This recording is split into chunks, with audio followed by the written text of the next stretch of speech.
What's up, guys? I finally got my hands on one of these things. This is the Ephiphone Dave Grohl DG335, and I think it is an absolutely smoking hot rock instrument. First of all, big shout out to the guys at Zzounds for making this happen and sending me this to try out here at the house, to take it on stage, put it through its paces, and then come back and talk to you guys about what I think about this instrument. Now, this was the very first thing that I requested them to send me to review, and I've been on big waiting list. This thing is just mega popular right now for very good reasons, and so I did have to wait. But like they say, all good things come to those who wait, and this is a very good instrument, I will say. Now, this is made in China. I think that this is kind of becoming a trend with some of the manufacturers. The PRS SE hollow body was made in China, very good instrument, and this semi-hollow is also made in China. So this is my second Chinese guitar to review, and I've had some pretty good luck with these things. So let's go through some of the specs real quick. It's got the Pelham blue paint job, the metallic blue sparkle paint, looks awesome on stage when the light hits it. It's got the good Grover tuners that you'll find on any of the other Gibsons.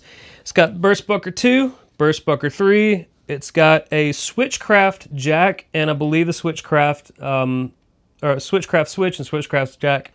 and it's got CTS pots with Mallory capacitors. So you've got all of the things that typically, historically, you would upgrade on an import guitar that might use lower quality components. They've gone ahead and just done all that for you. So this thing is just ready to rock right out of the box with outstanding top of the line components. So big kudos to them there. Another big kudos to them for sending this guitar in a very nice case. They could have easily just thrown this thing in a gig bag and called it a day. People would have still just eaten this thing up. I mean, no question about it. But the fact that we got a very good case with it, not a cheap flimsy material with the hard shell, it's a legit very good case. So another big plus there.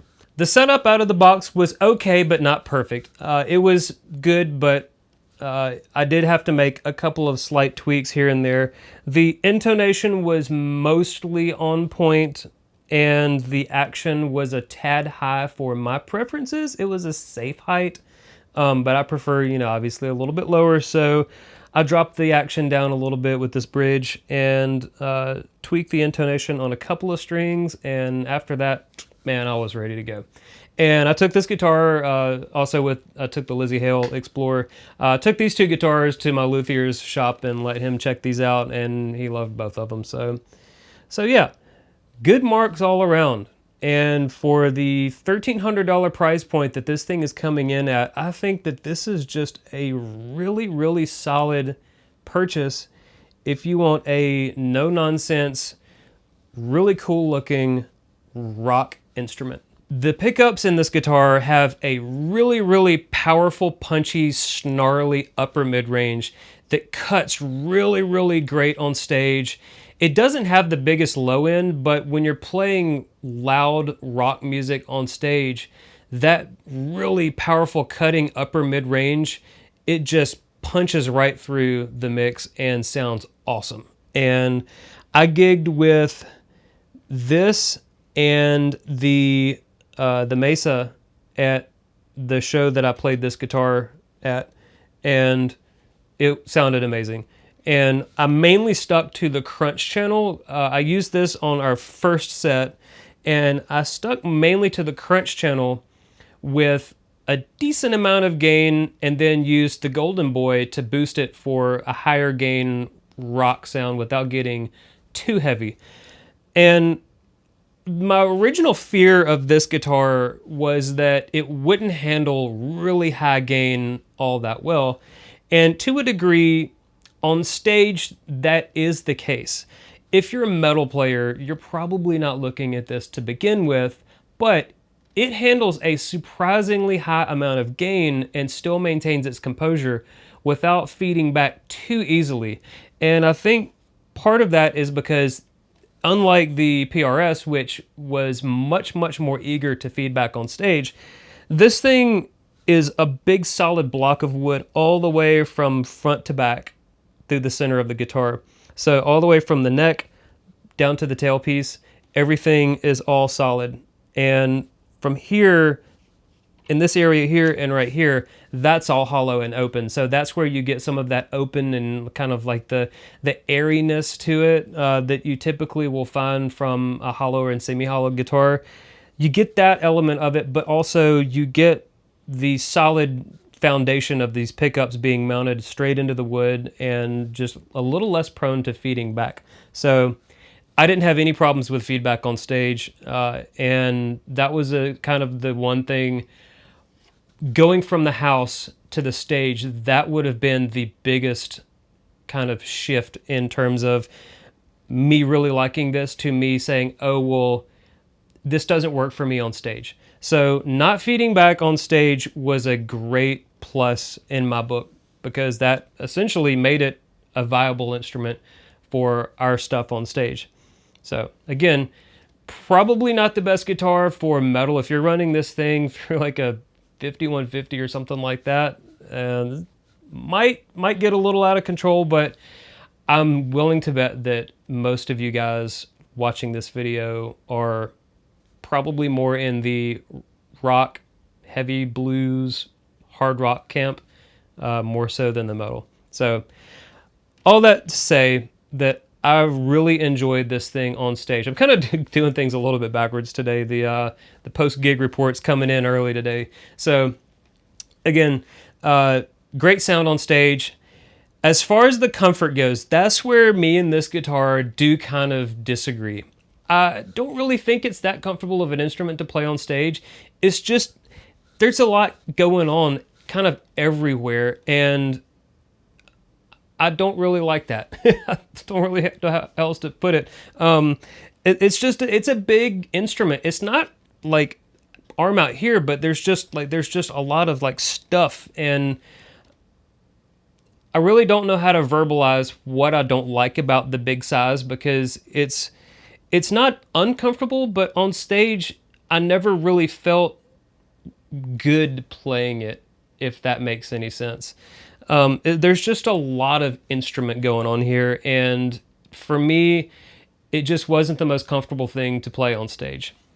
The other thing that I didn't really like on stage was that the location of the pickup selector, while I'm at home, is fine, but the angle at which I played this instrument, I can't see the pickup selector anymore unless I actually like look over at it or kind of pull the instrument back angle towards me.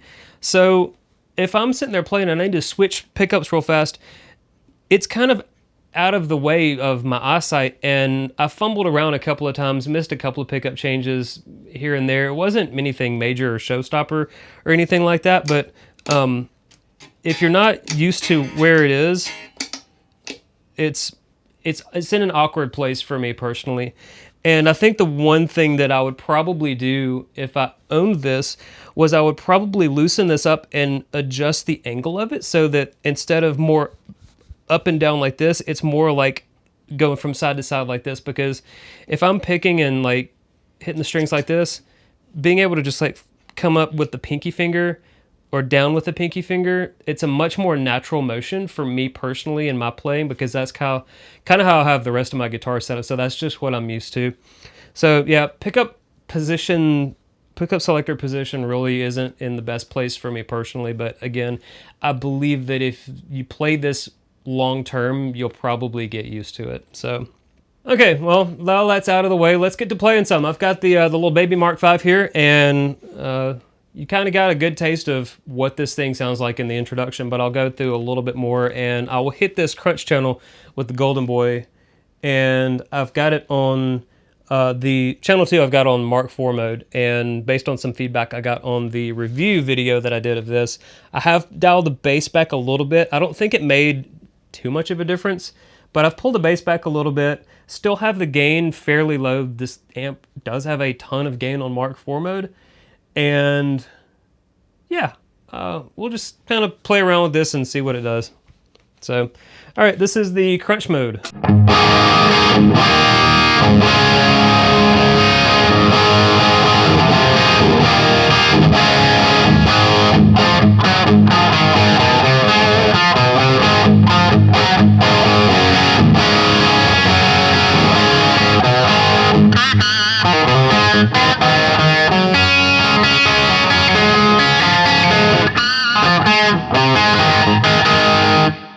All right, this is the light blue boost mode.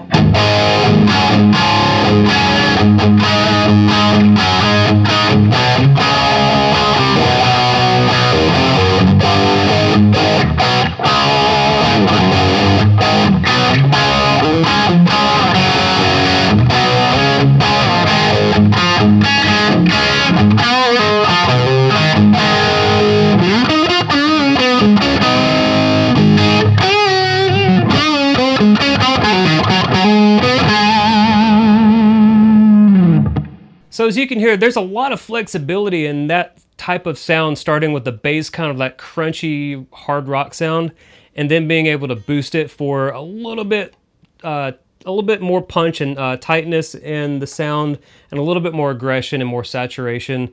It really sounded and felt and fit in really well to the songs that we were playing.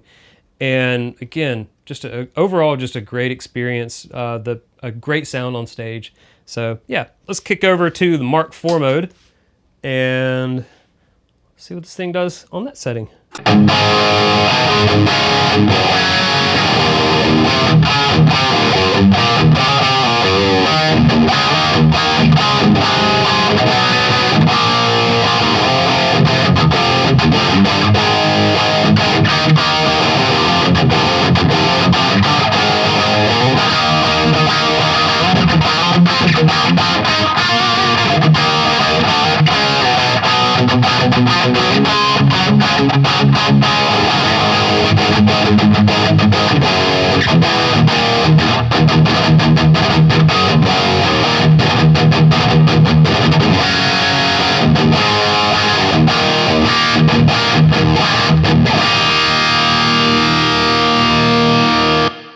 Alright, I got the boost back on, and it's on the light blue boost again, so let's hear what that does.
Alright, it's in drop D, and I'm on the extreme mode now, so a little bit less gain, but a bigger and more open sound.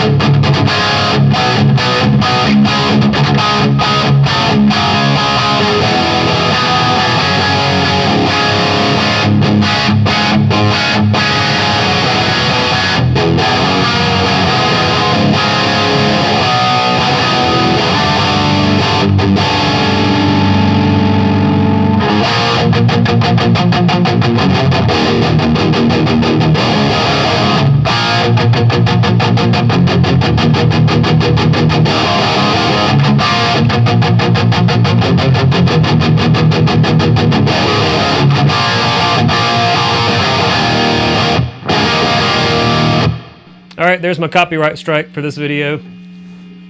Worth it! Come sue me, Dave. And sound the guitar while you're at it. Maybe. Alright, now the boost is on.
The noise isn't too bad.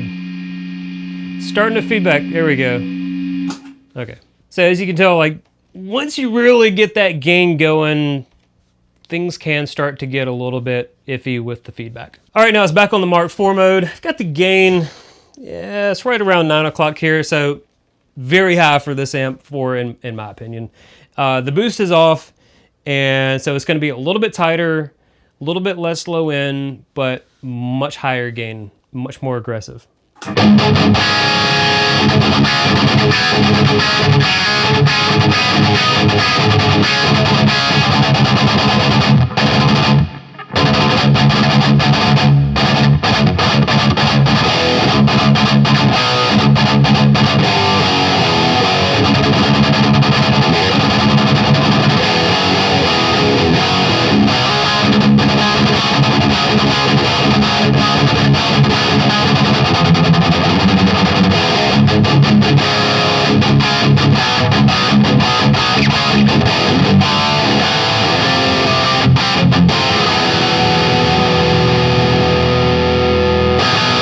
All right, now I got the boost on.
Man, it's such a good sound. That upper mid-range is so distinct and powerful coming from this instrument, and it seems like it only gets better the higher the gain is pushed. So it's kind of got that double-edged sword going where it sounds really, really good when you got the gain cranked, but all of that gain, as you could hear, it does eventually turn into a liability that, while much more controllable here in the studio, can go off the rails really fast on the stage.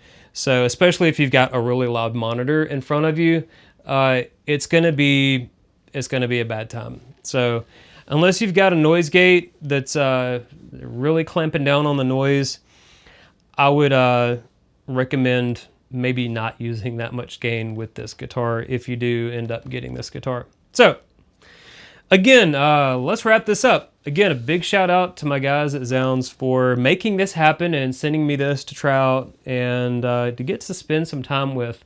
Definitely one of those big time gear curiosities. I have seen the Foos 5 or 6 times now, and they've just been amazing every single time. Dave Grohl is hands down one of my favorite songwriters and musicians. You know, someone who grew up playing Nirvana back in the, I'm gonna date myself here, back in like 94, 95. Like it's just like, his work has just been kind of transformative to my life as a musician. So getting my chance to actually put my hands on the guitar that he puts his name on, it was a long time coming, and I'm glad that I got the chance to play it and spend some time with it. And I think it's a fantastic guitar. I hate that I really didn't get along with the overall physical stature of the instrument, because the sound and the playability are just really, really good. I like the chunkier neck. This neck is a lot fatter than the neck that's on the Explorer. But again, like the Explorer, the setup, the fretwork, the just everything is so well done on this instrument. And China has come a long ways. Indonesia has come a long ways. Korea has come a long ways. And I'm all about that, because it's putting otherwise financially unattainable instruments like the Gibson version of this, which is 10, 15, who knows how many thousands of dollars. It's putting the majority of that pie into our hands for a fraction of the cost, and everybody wins. So again, really, really like this thing. And if you want to check this thing out, I'll have an affiliate link in the video description. If you're not interested in buying anything and you're not subscribed, consider clicking the subscribe button so you can stay on top of the new videos that I put out. I've got more awesome gear. One right there that I just finished up an amazing show with that I cannot wait to show you guys. So yeah, click the subscribe to get down with the new videos, and if you got any comments, questions, suggestions, anything like that, throw them in the comments. I'm always in for good gear conversation with you guys. So anyways, I will catch you guys in the next video. Until then, take care, and I'll see you guys later.